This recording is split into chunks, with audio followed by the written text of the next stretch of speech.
Baseball in the Boroughs is brought to you by Verizon. With my plan, get exactly what you want and only pay for what you need. Jon Heyman of the New York Post. You saw the trade last night. The New York Mets decided to trade their closer, David Robertson, to the Miami Marlins. So, John, the question here is, why now make this move? And does this mean that the Mets are going to be sellers at the deadline?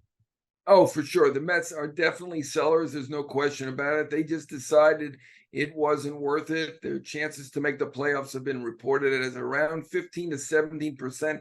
And they just figured it's better to get something for the future than now that they are not a World Series contender for whatever reason. Obviously, they're still below 500.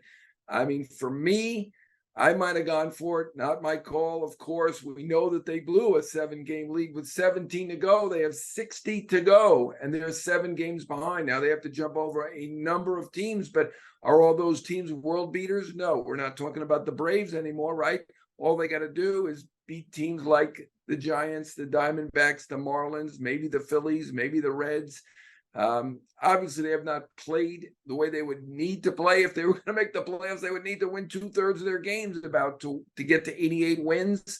You know, teams did that last year. If you go back and look from this point on, there were 2 teams that did win 2/3 of their games from this point on last year, and 2 others came very close to doing that. So I would have stuck it out. I don't like the message that it sent to the club, to the fans, but looking at it unemotionally as they did, I get it. You know, they got 2 good prospects for the far future, not the near future, rookie ball players, Hernandez and Vargas.